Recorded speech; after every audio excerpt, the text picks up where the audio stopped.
Hi, this is Ruth Theresa with One Inspiring Woman, and I'm going to be talking to you today a little bit about some planetary energy that's going to be affecting us over a couple of weeks or so. But there's a couple of intense days that we're going to really talk about, and then I'm going to pull some cards to kind of give us a little bit more insight or a little bit more information about how this could be affecting us. So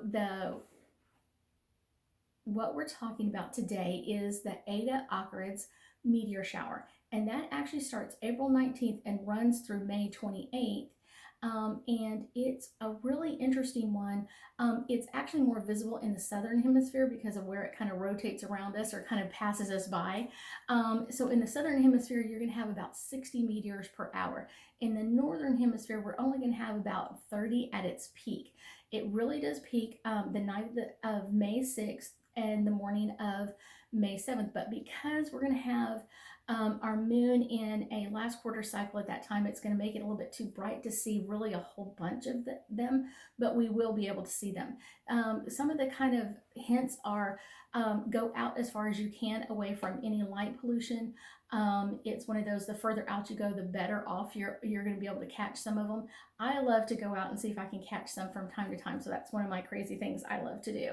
But it's one of those, this meteor shower actually comes around once a year, about this same time, around the same time frame. But this is really the trailings from the Halley's Comet that last swung by us in 1986.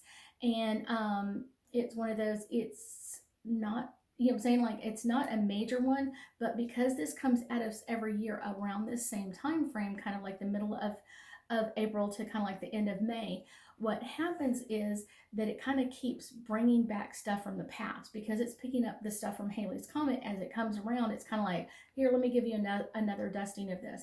But Halley's Comet has been around for many, many years. I mean, there's even stories about it in ancient times of people seeing it. So about every 75 years, Halley's Comet kind of sweeps by us and kind of leaves this dust trail. And then this meteor shower that Ada's kind of picks up that and kind of throws it at us a little bit. So just kind of a little bit of a history there.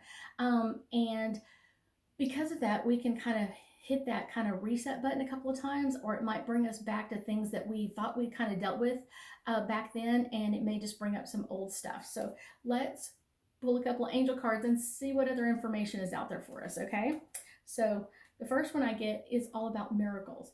Anytime there's something going on out in the planets, it's really interesting to kind of have that energy come at us. And it can bring up miracles, things that we thought about that we've kind of like long lost, ideas that we thought we'd kind of gotten rid of at some point. It can bring up that energy pretty heavy for us, and which can bring in some miracles that we may not have been decided we really wanted in a long time. So let's see, this one's divine guidance. I love getting divine guidance, and this will kind of amp that up during that time frame, especially May 6th through the early morning on May 7th.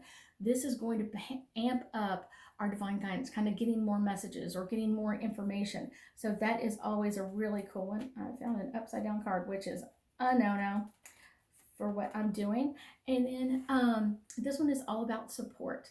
Bringing in support from other people can be really, really helpful at this time, especially if you're kind of feeling that going back to, the 1986, if you're old enough for that one, and kind of seeing that energy way back then and kind of working through things and feeling the support. I think one of the things that's really interesting about meteor showers, it can bring in this energy of the support that you had at the time, or kind of bring energy of like getting support now for what you went through back then. So that kind of makes that a little bit different and a little bit more interesting, that you can go back and heal this energy even way back then. You can heal it today and release it.